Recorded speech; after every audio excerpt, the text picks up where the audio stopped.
नीचे हो क्या चोट नहीं है क्या? चोट लग जाएगी। आप इधर आ जाओ ना जी, इधर आ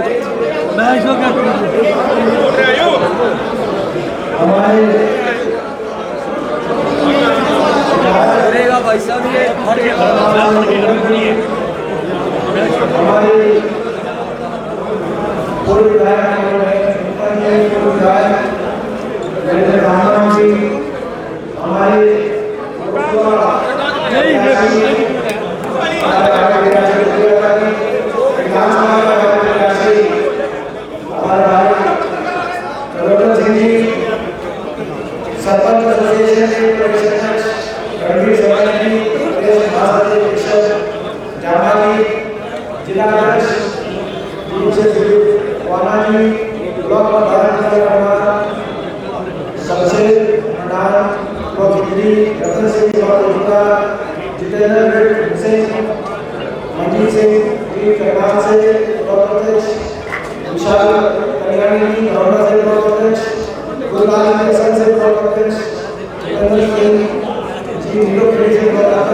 जिला पानीपत ब्लॉक अध्यक्ष राजेश जी, जिला अध्यक्ष पानीपत सुमेश सिंह, किसाना ब्लॉक अध्यक्ष जयपाल जी, समाजा ब्लॉक अध्यक्ष विनोद मलिक, पानीपत ब्लॉक अध्यक्ष कुलदीप जी, ब्लॉक अध्यक्ष मथुरा और सभी सरपंच भाई बहुत से साथी के साथ है। सबके नाम नहीं ले पा रहा सभी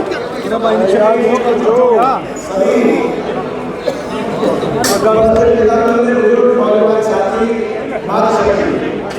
आज हरियाणा बदलाव हरियाणा ने कदम बढ़ाया है। आज पूरा हरियाणा देश आज भाजपा सरकार की सरकार की 10 साल की नीतियों से दुखी है, नाराज है, निराश और बदलाव को हरियाणा ने बना दिया। आप देख रहे हैं आज 10 साल की बीजेपी की सरकार के बाद गवर्निंग सरकार जो हरियाणा प्रदेश देश में विकास में नंबर 1 हुआ था, आज जो हरियाणा प्रदेश विकास की मट्टी से उतर गया, विकास का एक कोई बड़ा काम 10 साल में हरियाणा ने किया गया। 7वें नंबर पर विकास दर नंबर 1 बन गया हरियाणा देश में। तो आज बेरोजगारी में हरियाणा देश के नंबर 1, पढ़े लिखे बच्चों को रोजगार नहीं, आज महंगाई में देश में नंबर 1 हरियाणा, नशे की बढ़ोतरी में हरियाणा ने पंजाब को पीछे छोड़ दिया। दूध दही का खाना खाया सब हरियाणा का, और नशे की बढ़ोतरी में हरियाणा नंबर 1। आज अपराध दर में हरियाणा देश में जो सबसे ज्यादा है प्रदेशों में अपराध दर में हरियाणा की नीति। और भ्रष्टाचार को ऐसा डबल इंजन बीजेपी और बीजेपी ने लूट कर 5 साल ऐसी लूट मचाई कि गठबंधन तो समझौते के तहत इन्होंने समझौता तोड़ा, बस उसके बाद भी आप देख रहे हैं बीजेपी कह रही है दुष्यंत चौटाला के घोटालों की जांच कराएंगे और दुष्यंत चौटाला कह रहे हैं बीजेपी के घोटालों के राज बताएंगे। यानी कि दोनों मिलकर लूट रहे थे, दोनों ने मिलकर लूट खाया। 5100 पेंशन में समझौता किया था, 5100 पेंशन का कोई जिक्र नहीं आया, दोनों ने मिलकर लूट खाया। ऐसा व्यापक भ्रष्टाचार हरियाणा के अंदर जहाँ देखा नहीं गया। कॉर्पोरेशन से लेकर कई फैमिली आईडी, कई प्रॉपर्टी आईडी, होटलों कागजों में आम आदमी को जा दिया सुविधाओं का, गरीब आदमी की स्कीम बंद कर दी। ना मकान आए, ना 100 गज के प्लॉट मिले हमारे समय, 100 गज के प्लॉट मिले हरियाणा के अंदर। 3,92,000 परिवारों को, 2.5 लाख परिवारों को मकान मिले इंदिरा आवास योजना में। इनकी सरकार ने प्लॉटों की स्कीम तो खत्म कर दी और मकान की स्कीम भी लगभग केवल फॉर्म भरवाए गए। इक्का दुक्का इतने सरपंच बैठे हैं। मैं आपसे पूछना चाहता हूँ कितने गाँव के अंदर कितने मकान आए इनकी सरकार ने? ना मकान आए, गरीब आदमी की स्कीम्स खत्म कर दी। किसान का ऐसा अत्याचार कि देश में काला इतिहास लिखा जाएगा, काला अध्याय। 750 किसानों की जान की कुर्बानी लेने वाली है सरकार। देश में काले अक्षरों में, इतिहास में काले अक्षरों में लिखी जाएगी 750 किसान कौन थे। किसान किसी का बेटा गया तो किसी का बाप गया, और 750 किसानों ने जान कुर्बानी दी, लेकिन एक शब्द खट्टर साहब या बीजेपी के किसी नेता के मुंह से एक शब्द ऐसा नहीं आया कि अगर तुम के सहानुभूति है, हम अपनी मांग नहीं मानते।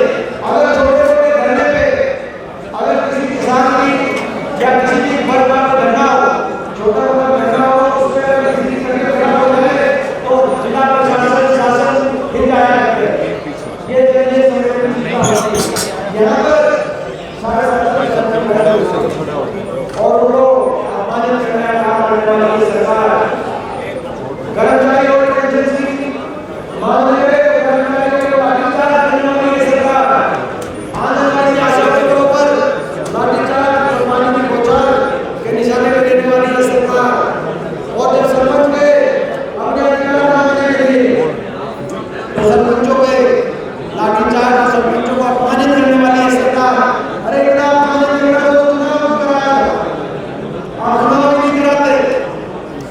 लोगों ने चुना, लोगों ने अपने विवेक से फैसला लिया।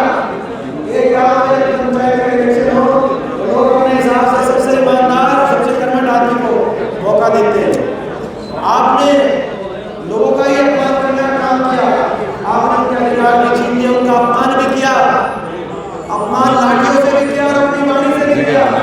लगातार मंत्रियों की ऐसी भाषा आई, सरपंचों की ईमानदारी को लेकर आपने प्रश्न चिन्ह उठाए। कोई ऐसा वर्ग नहीं जिसको आपने हमारी बेटियां, क्या कसूर था उन बेटियों का जो अपने लिए न्याय की मांग कर रही थी। अभी परसों दिल्ली के कोर्ट में उन्होंने फैसला दिया कि वो 5 बेटियां थी वो सही थी। चार्जशीट थी जो बीजेपी के सांसद थे जिला में, जो अपने उन बेटियों को दिल्ली की सड़कों में घसीटने का काम किया गया, जो सरकार द्वारा किया गया।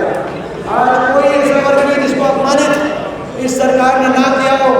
इसीलिए इतनी नाराजगी हरियाणा के कोने कोने में बीजेपी के प्रति इतनी नाराजगी बढ़ गई कि बीजेपी ने पहले अपने मुख्यमंत्री को बदलना पड़ा, अपने उप मुख्यमंत्री को चुनाव के बीच में 10 साल जो सेनापति रहे, जब युद्ध शुरू हुआ तो सेनापति बदल दिया गया, मुख्यमंत्री बदल गया, अपना मुख्यमंत्री का चेहरा भी बीजेपी ने बदला, अपने उप मुख्यमंत्री का चेहरा भी बदला। लेकिन मैं बीजेपी को कहना चाहता हूँ, बीजेपी वाले, वो बीजेपी वाले, आप क्या मुख्यमंत्री अब बदलोगे इलेक्शन के बीच में? अब तो चुनाव है, ये जनता है, जनता की सरकार है।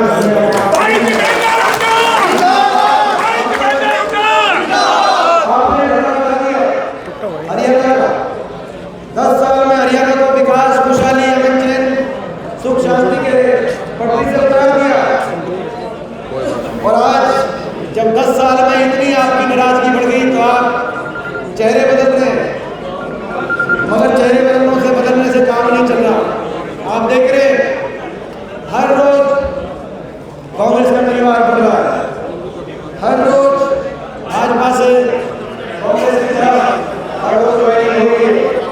आज भी हमारे भाई आज भी सुबह करनाल से वो हमारे साथ आए, कांग्रेस में शामिल हुए। 2 दिन पहले जो धर्मपाल गोविंद यहाँ से विधायक थे, 3 और विधायक, उन्होंने भाजपा समर्थन वापस लेकर कांग्रेस पार्टी को समर्थन किया है। सरकार आ गई, ये सरकार अब में सरकार आ गई, ये 45 विधायक रह गए। इन्होंने 48 की नीति दी गवर्नर साहब को, 48 में से 2 चुनाव लड़ रहे हैं इस्तीफा देकर। खट्टर साहब और रंजीत जी और 3 विधायकों ने समर्थन वापस ले लिया है। 43 की संख्या इनके पास है और अभी भी तकनीकी कारणों के पीछे चुप रहे हैं कि जी अविश्वास प्रस्ताव अब नहीं आ सकता, तब नहीं आ सकता, इतने दिनों में नहीं आ सकता, ऐसी ऐसी बातें कर रहे हैं। कब तक चुपोगे? अल्पमत की सरकार है, हमारी मांग है राष्ट्रपति शासन लगे हरियाणा के अंदर, निष्पक्षता से चुनाव कराए। मगर मैं क्या कहना है बीजेपी को, कब तक चुपोगे? आप अभी 43 पे हो, बीजेपी वालों आपकी संख्या और आने वाले दिनों में घटेगी। मैं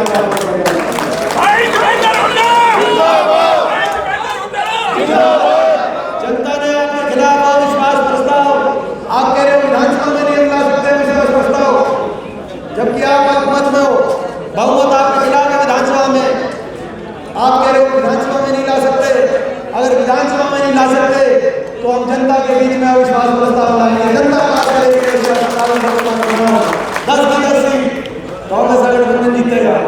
जनता लाएगी। हरियाणा के कोने कोने से एक ही आवाज आ रही है, बीजेपी की हरियाणा की सरकार जा रही है और हुड्डा साहब के नेतृत्व में कांग्रेस पार्टी की सरकार हरियाणा में आ रही है।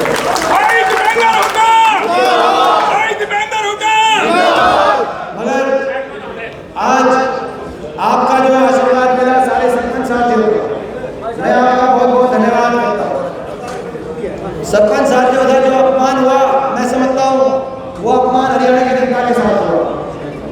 हरियाणा की जनता ने आपको विश्वास व्यक्त करके आपको एक जिम्मेदारी दी थी। इस सरकार ने उस जिम्मेदारी का भी तिरस्कार किया। घमंड जो कि 7वें आसमान पे, इनका घमंड बहुत ज़्यादा, 7वें आसमान पे इनका घमंड पहुंचा हुआ। घमंड तो सारी उम्र किसी का नहीं चला। ये दुनिया का, देश का दस्तूर है, घमंड सारी उम्र नहीं चला। तो इनके घमंड के दिन अब नजदीक है कि इनके घमंड टूटेगा। लेकिन आपने जो आज साथ का समर्थन दिया, हम विश्वास दिलाते हैं आने वाले दिनों में कांग्रेस की सरकार बनेगी। कांग्रेस की सरकार बनते ही हम कुछ ऐतिहासिक फैसले हरियाणा के अंदर लेंगे। सबसे पहला फैसला, बड़े बुजुर्गों की 6,000 बुढ़ापा पेंशन देने का काम करेंगे। हमारी महिलाओं के लिए महालक्ष्मी योजना के माध्यम से घर में एक महिला की अलग से 8,500 रुपए की पेंशन बांटने का काम करेंगे। 300 यूनिट बिजली हम माफ करने का काम करेंगे। किसान को MSP, कर्मचारी कोल्ड पेंशन स्कीम, SC समाज के हमारे परिवारों के लिए और BC समाज के परिवारों के लिए, BPL परिवारों के लिए 100 गज की प्लॉट की स्कीम दोबारा से हम लेके आने का काम करेंगे। और इंदिरा आवास योजना, इंदिरा आवास योजना के माध्यम से जिन परिवारों को मकान की जरूरत है, उन सभी परिवारों को 3.5 लाख की ग्रांट दिलवा कर 2 कमरे का सरकारी मदद करना काम करेंगे। और सरपंचों के लिए जो आपके पंचायती राज का अधिकार है, उन अधिकारों को जो सरकार ने जिन अधिकारों पर चोट मारी है, वहाँ पे लाठीचार्ज नहीं, उन अधिकारों पे लाठीचार्ज किया सरकार ने। उन अधिकारों को बहाल करते हुए सरपंचों को पूरी जिम्मेदारी और सरपंचों की पूरी जिम्मेदारी और पूरी पावर हम सरपंचों को देंगे।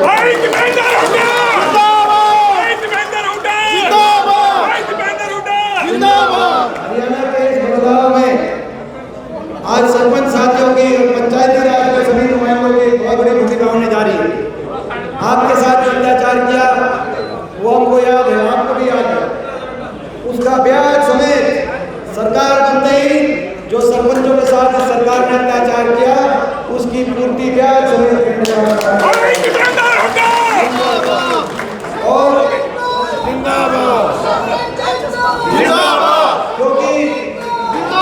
क्योंकि ये देश का हमारा प्रजातंत्र का ढांचा है, जिसमें ज्यादा विश्वास नहीं करते बीजेपी वाले। प्रजातंत्र के ढांचे में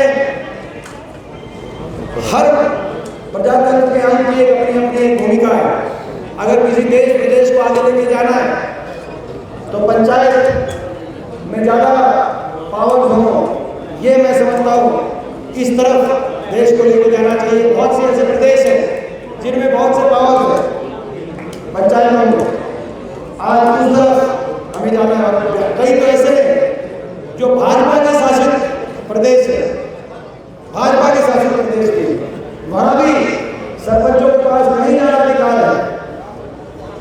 राजस्थान का एक उदाहरण है, कई ज्यादा अधिकार है, लेकिन मैं समझता हूँ कि कहीं ना कहीं तानाशाही घमंड ज्यादा बढ़ गया है। हरियाणा की सरकार में, खट्टर सरकार में ज्यादा बढ़ गया। हर वर्ग को अपमानित करने का काम, हर वर्ग को अपमानित करने में ऐसा लगता है कि इनको आनंद आता है। हर वर्ग को अपमानित करने में, जैसे किसानों को, हमारी बेटियों को, कर्मचारियों को, आंगनबाड़ी आशा वर्कर्स को, हर वर्ग को किस तरह से अपमानित किया, ऐसे सरपंचों को भी अपमानित करने में ये घमंड की परिभाषा होती है। लेकिन मैं कहना चाहता हूँ, आपसे कहना चाहते हैं, आपका साथ हमें चाहिए, आपका आशीर्वाद चाहिए चुनाव में, करनाल के इस चुनाव में। क्योंकि करनाल के इस चुनाव में करनाल क्या फैसला देगा, इसकी तरफ पूरा प्रदेश देखेगा।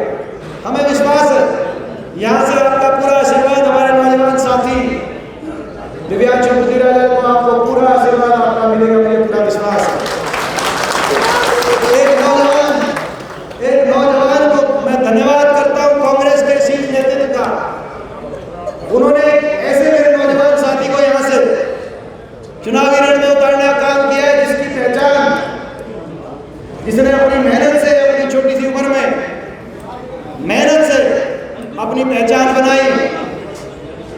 चंडीगढ़ में पंजाब यूनिवर्सिटी के अध्यक्ष के रूप में अपनी मेहनत से एक गरीब घर का नौजवान, गैर राजनीतिक बैकग्राउंड का नौजवान, जिसके परिवार में ना किसी ने राजनीति करी, ना कोई परिवार में कोई बड़ा बड़ा कोई धनाढ़, ना कोई परिवार के अंदर कोई ऐसा, एक गरीब घर से उठ के आकर जब चंडीगढ़ यूनिवर्सिटी में पढ़ने गए, पंजाब यूनिवर्सिटी में, वहाँ अपनी मेहनत से, अपने साथियों की टीम वर्क से पहले वहाँ पे अध्यक्ष बने, उसके बाद NSUI के हरियाणा के अध्यक्ष बने, उसके बाद चुन के अध्यक्ष बने NSUI के, और उसके बाद चुनाव के आधार पर हरियाणा यूथ कांग्रेस के, युवा कांग्रेस के, एक ऐसा हरियाणा 10-10 लोकसभा वाला सीट वाला हरियाणा, केवल एक ही व्यक्ति यूथ कांग्रेस का अध्यक्ष बन सकता है हरियाणा का, उस पद पे अपनी मेहनत से चुन के आए, उस पद पे यूथ कांग्रेस के अध्यक्ष बने।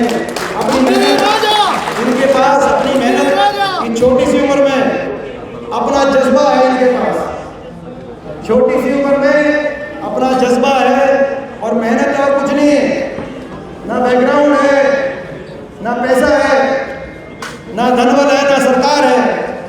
मैं धन्यवाद करता हूँ कि मेरे एक ऐसे साथी को, ये मेरे एक ऐसे साथी है हर संघर्ष में, जिन्होंने मेरा कंधे से कंधा मिलाकर हर संघर्ष में मेरे साथ दिया।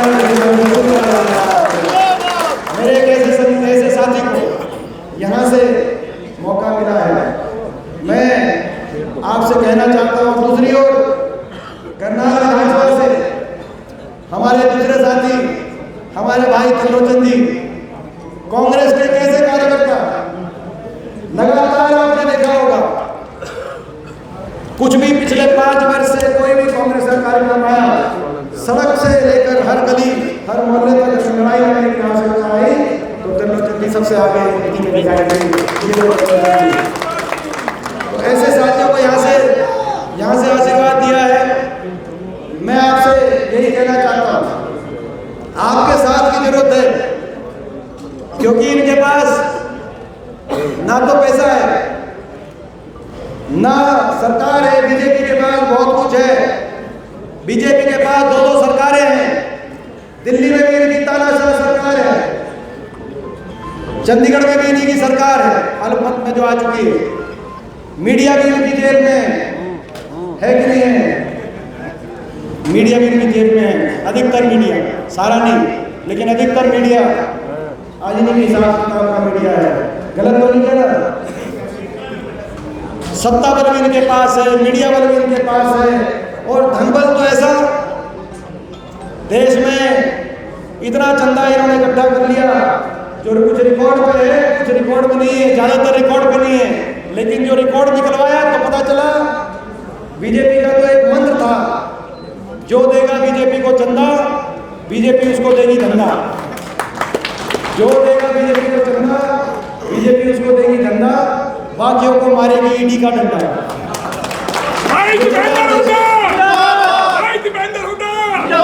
देश में चल रहा था, जब रिकॉर्ड बना तो पता चला कि कोरोना का वैक्सीन का टीके वाली कंपनी से भी भाजपा ने 450 करोड़ रुपए का चंदा लिया। मैं पूछना चाहता हूं, कोरोना काल में एक दूसरे की मदद करने के लिए कोई इंसान दूसरे इंसान की मदद करने के लिए अपनी जेब से खर्च रहा था, गरीब आदमी भी। अगर टीका ठीक था, अगर कोरोना का टीका ठीक था तो उससे चंदा क्यों लिया? कौन सी इंसानियत थी, कौन सी नैतिकता थी? और अगर टीके में कोई कमी थी तो चंदा लेके पास करा के हमारे टीका क्यों हुआ? तो ये तो भाई इनके पास, बीजेपी के पास सत्ता बल भी है, बीजेपी के पास मीडिया बल भी है। इस चुनाव में करनाल में सब कुछ झोंकेंगे, सत्ता बल भी है, धन बल भी है, पैसा भी छुट्टी का है, मीडिया बल भी है, और हमारे इस भाई के पास इनसे टक्कर लेने के लिए अगर कुछ है तो आप आशीर्वाद है, आपका आशीर्वाद है, आपका आशीर्वाद आपके वास्ते। हमारे दोनों हमारे उम्मीदवारों के पास, त्रिलोचन जी के पास,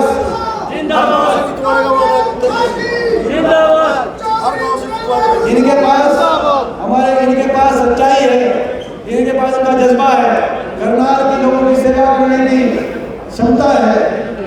और केवल आपके आशीर्वाद पे ये लड़ाई लड़ रहे हैं। मैं पूछना चाहता हूँ सारे सरपंच साथियों से, भाई इस आशीर्वाद में कोई कमी तो नहीं छोड़ोगे? पर हाथ भाई दीपेंद्र उठा, भाई दीपेंद्र उठा, भाई तस्वीर हम देख पा रहे हैं सभी सरपंच एसोसिएशन के जो तमाम लोग पहुंचे यहाँ पर हाथ उठाकर समर्थन करते हुए नजर आ रहे हैं।